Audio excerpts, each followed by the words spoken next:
Jadi itu wajar ya, dalam ya, perjalanan karir Dokter Anton itu biasa. biasa. Nah dok, pertanyaan saya adalah, apakah otopsi pertama, otopsi kedua itu biasanya bisa berbeda dan mengubah cerita? Umumnya hasil otopsi pertama dan kedua itu adalah sama. Umumnya? Ya, mengingat bahwa yang pertama keduanya dilakukan dengan SOP yang sama.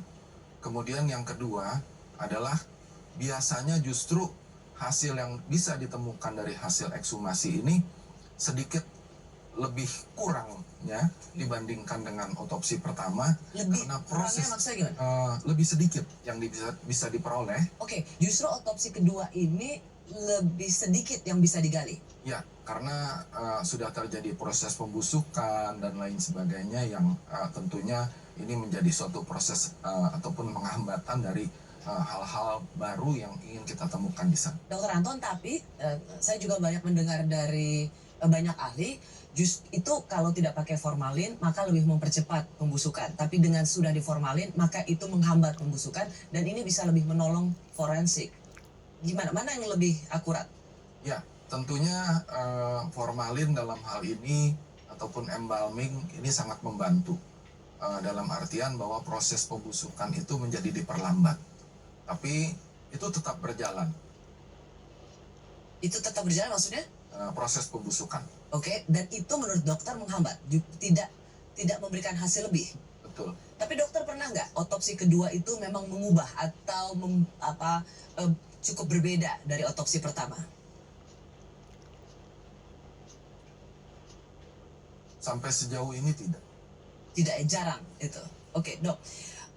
Kalau kita bicara soal kasus, mengapa saya tanyakan dokter ini adalah soal Brigadir Joshua. Dan kenapa harus otopsi kedua? Karena ada banyak kejanggalan.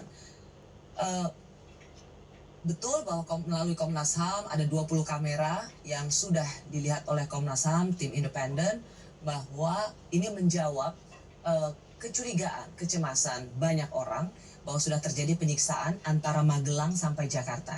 Karena terbukti dalam kamera CCTV itu sampai Jakarta almarhum tetap bugar, sehat dan bisa bersama-sama tim yang lain atau tim ajudan lainnya. Pertanyaan banyak orang ya dok ya, mata kita melihat luka pada jenazah itu apakah memang bisa dikonfirmasi melalui forensik? Seharusnya bisa. Karena nanti dari perlukaan itu sebetulnya kita harus membedakan apakah perlukaan ini terjadi pada saat korban masih hidup atau ketika yang bersangkutan sudah meninggal. Karena itu yang harus dicari kan, banyak luka misalnya, dan ini yang ingin diketahui apakah sebelum ditembak mati ia sudah menderita luka dulu sebelum akhirnya tewas tertembak, atau luka itu setelah meninggal. Pertanyaan saya, kalau misalnya luka itu setelah meninggal, apa yang bisa menyebabkan jenazah menimbulkan luka? Perlukaan bisa terjadi, tadi saya katakan, pada saat yang bersangkutan masih hidup. Tapi ketika mungkin yang bersangkutan sudah meninggal, mungkin itu terjadi pada saat jenazah dipindahkan dari satu tempat ke tempat lain. Oke. Misalnya dipindahkan, kenapa? Kenapa waktu dipindahkan bisa luka? Mungkin terjatuh, terantuk sesuatu, diseret dan sebagainya, mungkin itu bisa terjadi. Oke, bagaimana kemudian dengan penjelasan luka itu timbul karena rekonstruksi jenazah? Dalam hal ini misalnya awamnya gitu, silakan dokter koreksi saya. Jadi di otopsi pertama, nah kemudian untuk mengembalikan kondisi jenazah maka ada tindakan dan itulah yang dianggap luka atau bekas luka. Bagaimana penjelasan ini? Setahu saya proses olah TKP itu juga ada etikanya, sehingga dalam hal ini korban jenazah tentunya diperlakukan dengan hormat dan tidak dengan suatu perlakuan yang kasar. Kemungkinan ini terjadi akibat tindakan yang dilakukan oleh petugas dalam melakukan olah TKP, mestinya tidak. Tapi mungkin ini bukan soal olah TKP-nya dok, tapi pada saat di otopsinya. Jadi rekonstruksi setelah otopsi yang mungkin bahasa awamnya adalah yaitu tindakan atau jahitan untuk mengembalikan kondisi jenazah setelah di otopsi itu diobok-obok untuk diotopsi. Gimana tuh? Kalau dari laporan yang disampaikan oleh Dr. Ade selaku ketua tim yang melakukan ekshumasi, memang perlukaan yang sudah dijahit, sebagai contoh misalnya perlukaan yang dimulai dari dagu sampai ke bawah pusat, itu merupakan perlukaan yang normal yang dilakukan pada proses otopsi. Demikian juga yang ditemukan pada bagian kepala bagian belakang, di mana itu dilakukan untuk melakukan pemeriksaan pada bagian isi kepala. Oke, artinya luka-luka yang ditanyakan, yang menjadi pertanyaan publik, yang mana sebagai bagian dari proses otopsi atau rekonstruksi setelah otopsi itu sudah dijelaskan oleh Dokter Ade ya, yang mana itu normal. Siap. Oke, bagaimana kemudian dengan luka-luka di tubuh almarhum, misalnya luka sayatan di bawah mata, luka dan jahitan di bibir, luka sayatan dan jahitan di hidung, belakang telinga robek, dijahit dan bengkak.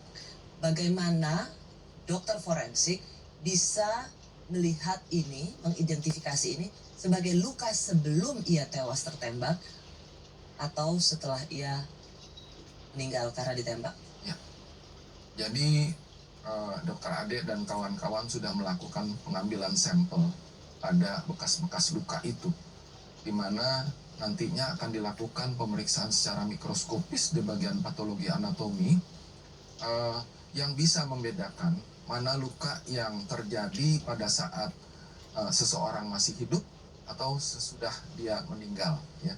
Jadi di mana pada saat masih hidup, kalau terjadi luka, maka di situ secara mikroskopis bisa kita lihat ada sebukan sel-sel radang dan lain sebagainya yang bisa menunjukkan bahwa oh ini terjadi pada saat yang bersangkutan masih hidup. Ya, Dan karena memang Dokter Ade mengatakan ketua tim forensik untuk kasus Brigadir Joshua ini mengatakan kami menemukan beberapa luka. Ya. Itu yang akan dilihat apakah sebelum apa setelah. Dok, mudahnya bagi orang awam, bagaimana membedakan luka itu timbul sebelum meninggal dan setelah meninggal? Kalau secara kasat mata sulit. Oleh karena itu memang kita perlu melakukan pemeriksaan mikroskopis untuk itu. Iya, Kalau apa secara hasil dari mikroskopis itu gimana dok?